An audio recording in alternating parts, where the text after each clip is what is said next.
Welcome to the Defense and Aerospace Report podcast. I'm your host, Vago Muradian. Our podcast is brought to you by Bell. Since 1935, Bell has been redefining flight.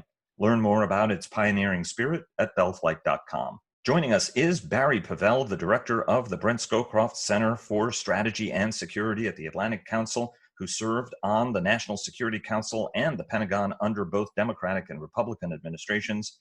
Barry, great to have you on. Thank you so much, Vago. I always look forward to conversations with you. And it certainly has been an extraordinary 2 months. Some 100,000 Americans have died, unprecedented economic damage. If you were advising a president now, how would you characterize the security environment we're in and how it's going to be different post-COVID-19? And what are the important drivers to watch from your perspective?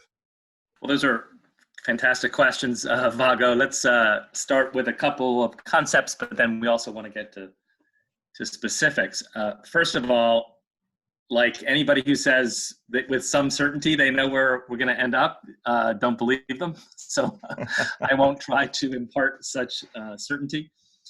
You know, this is a strategic shock that is still playing out, and it could go in many, many different ways. I do think it will change a lot already because of the costs, the damage, both in terms of people and in terms of the economy, which is likely to last for a long time. But there's still a lot of uncertainty, and there's also a lot of what I call secondary and tertiary shocks that have not yet played out. Some have, the possibility of a depression is one such secondary shock, but we don't know, for example, what this will do to great power competition with any specificity. We think it's sharpening it, but we don't have clarity on, in which ways, and most importantly, how will this affect the power bases, of great powers who are involved in this competition. And we need to keep a close watch on that. I do sort of think that when such shocks are happening, that you need to sort of keep your eye on your vision, but also work through the immediate challenges. And so the way I, like to frame the set of questions you asked would be first, very importantly, perhaps most importantly, how do we limit further damage by the ongoing pandemic, which I still think will be rocky over the course of the summer. I'm pessimistic about that, but also the second wave, which the professionals have said is a certainty. And in 1918 to 1919, that was a much more damaging wave than the first one. Second, how do we work to prevent future pandemics? And there's a long list of things we could be doing with more resources, with more attention than the international community has done before. But then third, how do we use this moment to really try to not just go back to the status quo, but go forward to a world where the U.S. can lead in some ways what I'm sometimes calling a renaissance in the way we comport our democracy, in our economy, so that a lot of people aren't left behind, and in our security, so we can make sure that we advance to a set of capabilities that'll be increasingly relevant in the late 20s and early 30s, while not abandoning the critical capabilities we still retain. So that's the broad strategy of how do we think about getting through this. Let the damage now, try to make sure it doesn't happen again, but also let's go further and not just go back. Let's advance. If we're going to be investing this much money, which we already are, this much time, this much creativity, let's go ahead and try to make our situation even better off than it was before. Well, and let's talk about some of those specific mechanics, because I know you and the council have been spending some time thinking about this and certainly talking about it. So let's talk on the domestic front. What are some of the organizational changes you would advocate to a president? What are, if you were going to say, like, here are the top 3 or 4 things that we have to do domestically. Give me your top 3 or 4. And then I'd like to shift and talk a little bit about internationally. What would the priorities be? Because there's a unique opportunity for the United States to lead globally, which we haven't really taken. China sort of tried to step in there, but sort of dropped the ball. So that gives us kind of a reset button. But let's start on the domestic front first.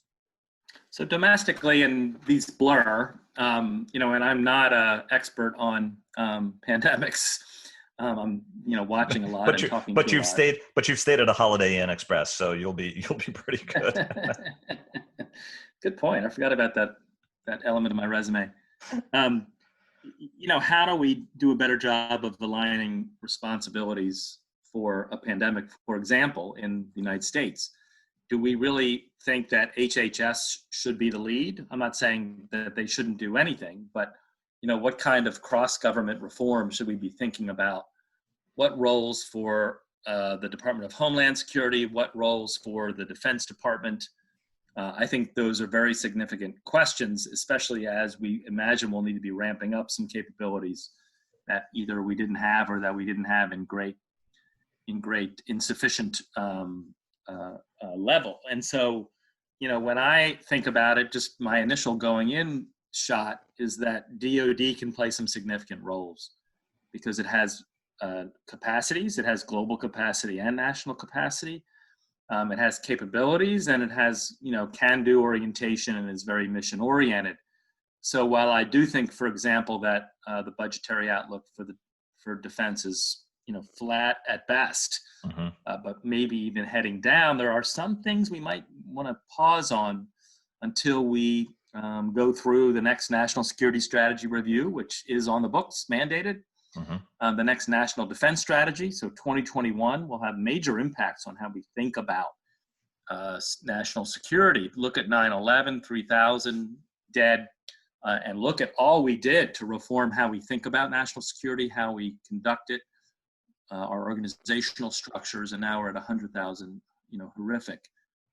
This is going to have a major impact on national security, and how do we do a better job of connecting national security here in Washington to what the American people really care about?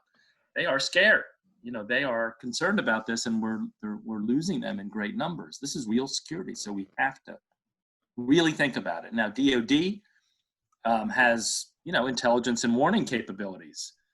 Certainly, we still need, CDC and others who do have some foreign presence, to continue to play those roles. But are there any, DoD has capacity here again. Is there any utility in thinking about INW for pandemic and for bio threats? I do think this crisis is going to spur some activity among our adversaries that could very well likely lead to increased bio threats, especially when you think about the explosion of biotech in the commercial sector, especially when you look at China, who is developing doctrine and capabilities for what I would call navigating in the new sixth domain of warfare, which will be bio and a lot more. So that's a big growth area, bio threats, bio defense.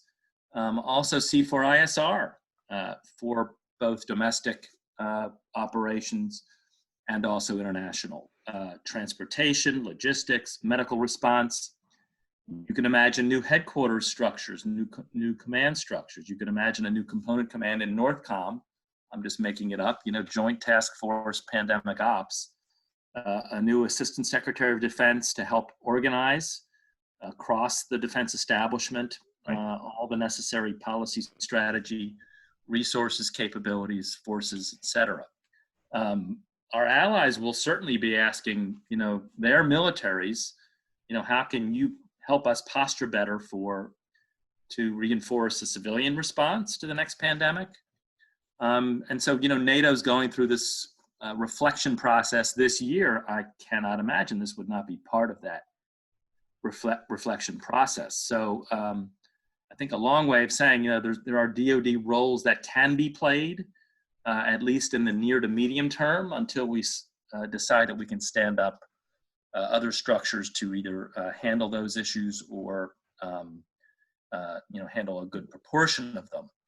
Lastly, I think the pandemic also will compel some defense establishments to rethink supply chains, obviously for essential munitions, for logistical support, and for obviously increasing redundancy and inventories for longer wars with other great powers should the need arise. Sorry for going on too long, but no.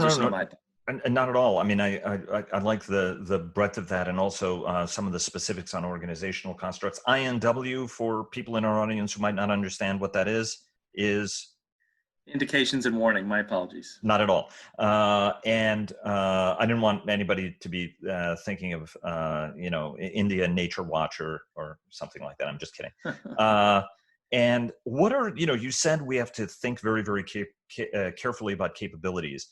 Before we go to the international, which you touched on a little bit, what are some of the capabilities you think bear reconsideration or consideration or shielding of, when you said that we've got to look at this very, very carefully, and obviously tough choices will be needed, what are the capabilities you think are the most important that we need to be sure that in any review we're safeguarding? Well, I mean, that's big.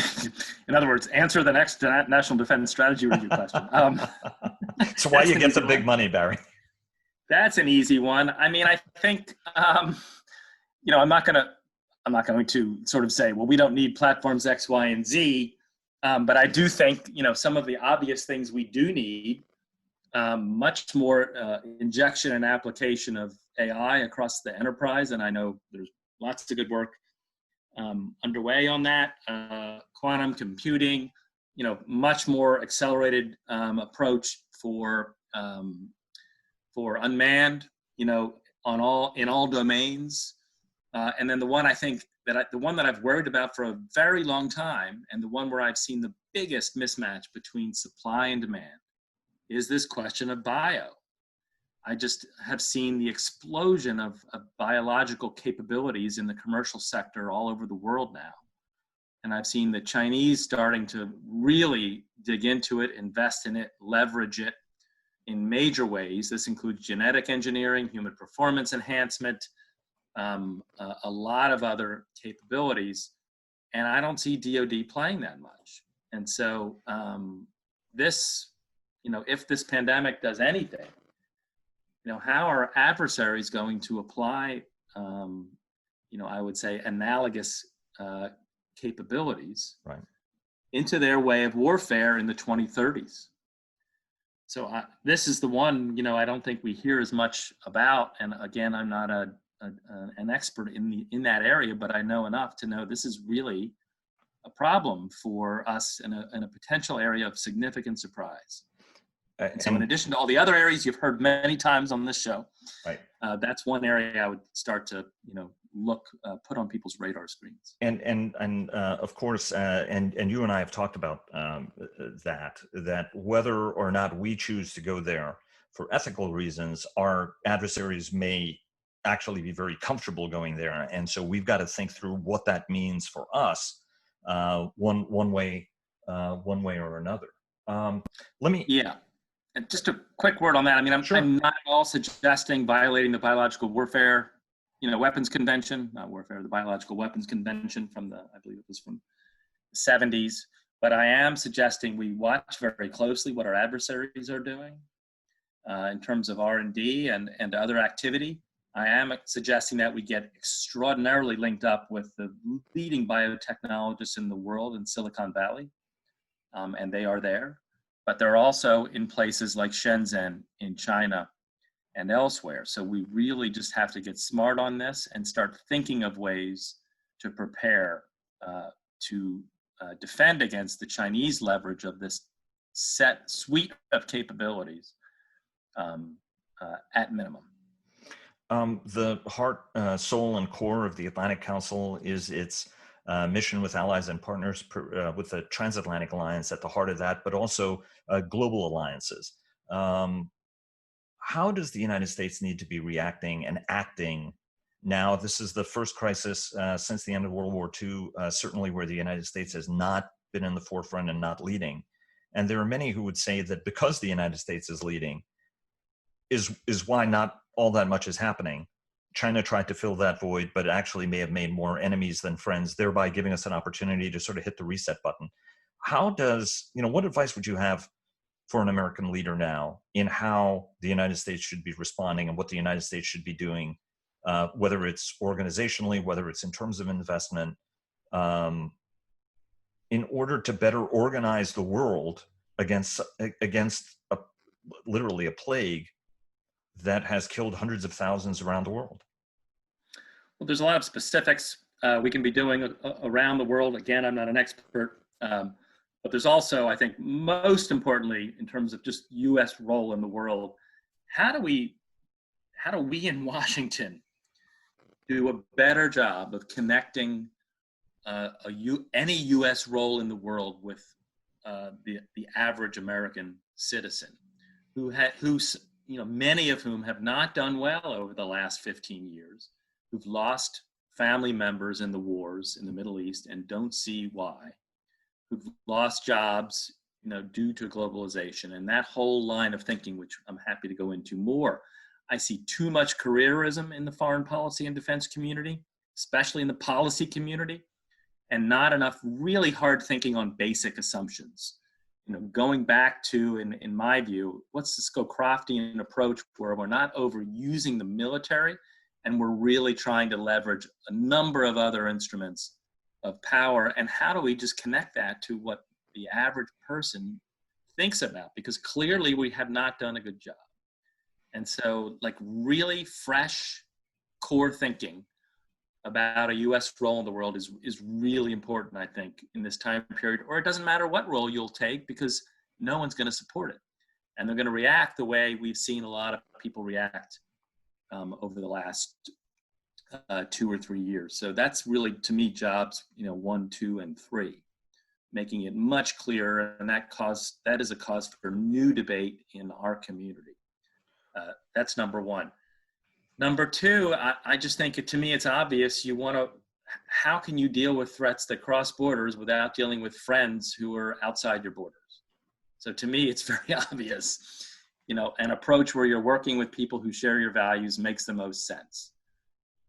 And you have a stronger voice when you're all together. So not surprising allies. And the Trump administration is not the only one that didn't do a great job of consulting, although they might have taken it to an art form here.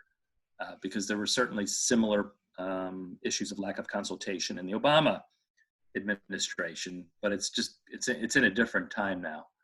So how do we get like-minded allies who still share our values, together to deal with this problem? Well, number one, I think, how do we prevent this from happening again? So let's all get together and go talk to China. This is the second pandemic that's come out of China in the last 20 years. And so how do we approach China cooperatively and say, hey, can we work together here to make sure this never happens again? And I have a piece on that that's been published.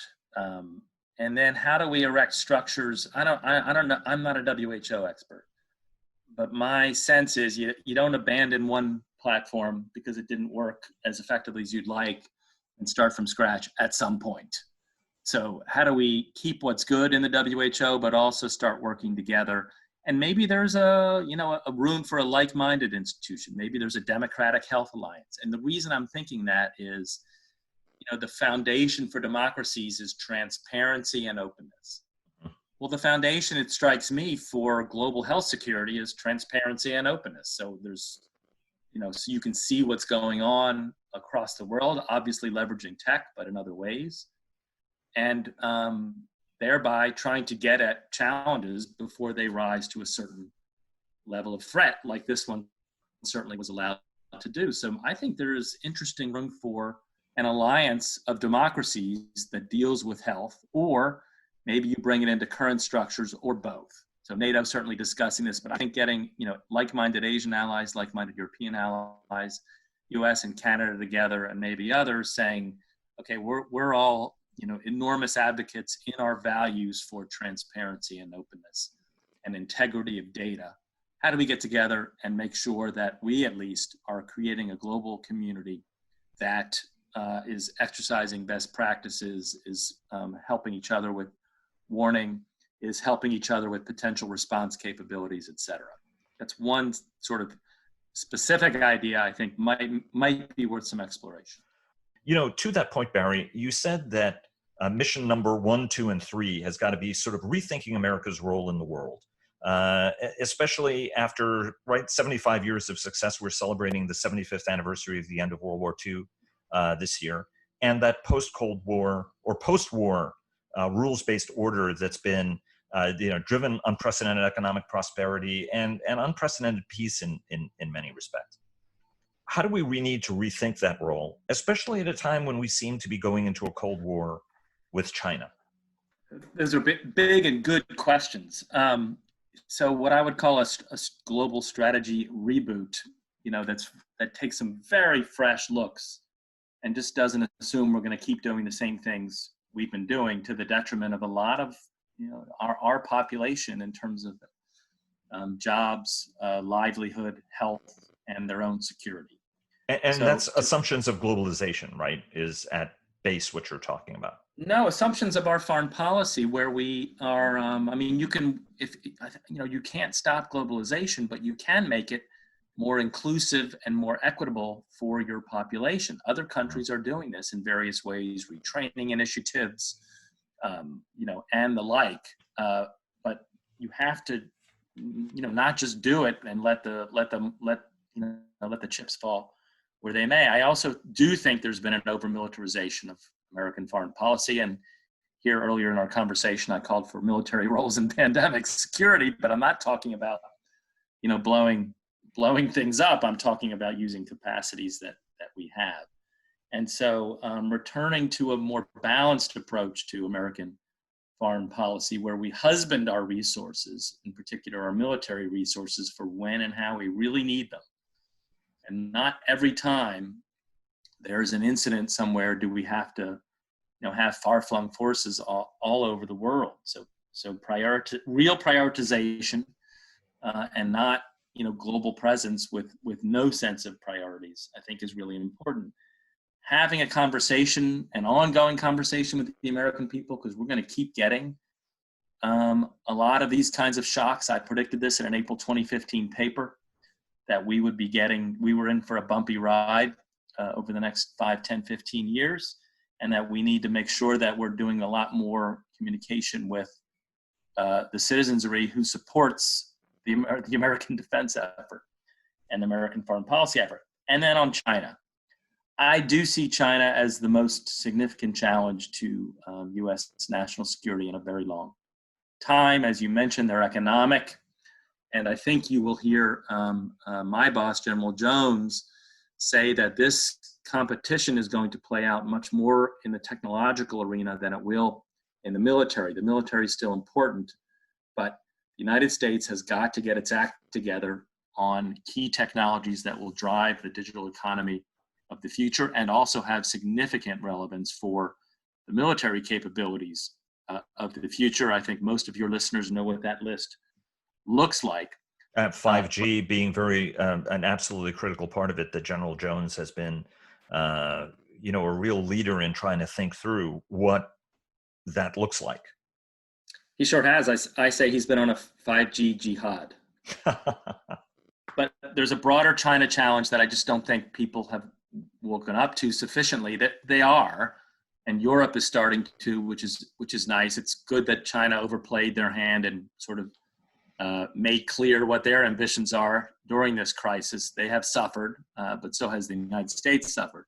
So how do we regain allies in this global struggle that ultimately comes down to how do you want to organize your societies? Or is it an authoritarian society that you want to organize under authoritarian principles, or democratic? And so if you believe in rule of law, freedom of speech, et cetera, this is a real fight because China's exporting tools. A lot of people say it's not. That's an exaggeration. China is exporting the tools to other would-be authoritarians in places like Africa and in other regions to help them to suppress their population and control and monitor their population the way China is doing at an unprecedented rate, which has increased since the beginning of this crisis. So I think we have taken narrow frames. Our bureaucracy has taken some unnecessarily narrow frames for the China challenge. It's global. It's on every continent. It's on every domain. And they are now out. They used to hide their hand and bide their time, and they don't anymore. Xi Jinping has made his ambitions extremely clear, including within the last week or so where he has said something like, I don't have it in front of me, where he has said something like, crises have shown some countries, accelerating their leadership, and this is one where we're going to do that. I'm sure I'm not quoting it exactly, but I think they see this as a moment to significantly ramp up their efforts to dominate the world. It's as simple as that. And I think if you read what they say to themselves, it's very clear. So we need to get together with like-minded partners all over the world to deal with this in a very comprehensive fashion. I'm happy that the trends are upward in terms of the awareness, but I don't think we're helping ourselves by putting too much distance between us and our allies on a number of issues that we should sort of deal with quietly and look at the big picture. And you're good at looking the big picture, but then engineering change. This is a very big question, but we've got only about a minute left. What are sort of 2 or 3 things that we should be doing right off the bat in this ultra long range sustained competition that is becoming more acrimonious worldwide? We should, number one, and there are Scowcroft Center publications on this, we should be getting our allies together across regions. There should be an alliance of free world countries that includes our NATO allies and our like-minded allies in Asia on security. We could expand that if we want to deal with trade. I know this administration is not partial to multilateral trade, but it's up to us whether we want to kind of handle this challenge by ourselves or whether we want to present a united front with China.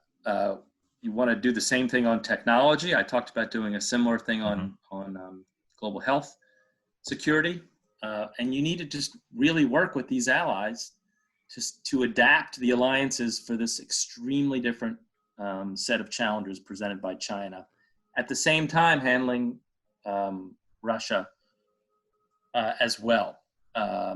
You need to deal with foreign direct investment from China on similar basis. So how do we get standards together with the Germans, with the Japanese, with others? You need to deal with technology export restrictions the same as you do, with by joining with other countries. So across these different domains, how do we get together and think about a common approach to China? I've sort of given you a glimpse of that. I'm happy to talk more, but sort of just let's align ourselves with those who are with us and have been with us for decades, but we need to adapt now for this very different era. Does and the very last question would be: the President of the United States, the President of the United States has not shown an interest in doing some of these specific things. He would much rather it be bilateral. By nature, he's a bilateralist.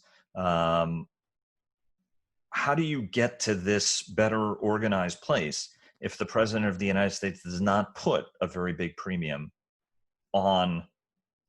I mean, I think we know where Joe Biden stands on it, but I think we know where Donald Trump stands on it. Can you get there if the president does not believe in getting to the place that you're talking about? I mean, that's the question might answer itself. I mean, if this president does not believe in getting together with more than one country to deal with a problem or to leverage an opportunity, then we're not going to get him to, to engage that much in multilateral fora. There has been good progress, though, I would note, behind the scenes and sort of under the headlines, despite, head of state level dissension in fora like NATO. There's been some good progress over the years in the Trump administration in terms of, capabilities on the ground, posture, and even defense spending, although that now has an uncertain future because of the crisis. So I think continuing that workman-like set of efforts can still pay significant dividends, even if the top guy himself, doesn't want to engage in these types of fora. However, second term legacy, it's not likely in my view, but you can't rule out that, getting the world aligned to deal with a challenge like this, that might be something that would be of interest in if the president wins a second term. It took Nixon to go to China. Exactly. Barry, thanks so much for spending so much time with us. We really, really appreciate it, and you're welcome on anytime. Thanks so much. You're welcome. Thank you. And thanks for joining us. Please follow our daily interviews with top government, military, industry, and thought leaders at Defense and Aerospace Report, and subscribe to our weekly newsletter. Follow us on Twitter at DEFAERO Report. That's at DEFAERO Report. Like us on Facebook at Defense and Aerospace Report, and check us out on LinkedIn. And check out our weekly cyber report sponsored by Northrop Grumman. For more than 80 years, Bell has pushed past the boundaries of what's possible to drive aviation forward, going above and beyond flight. Bellflight.com. Thanks again to Bell for their generous sponsorship, and we'll see you again tomorrow.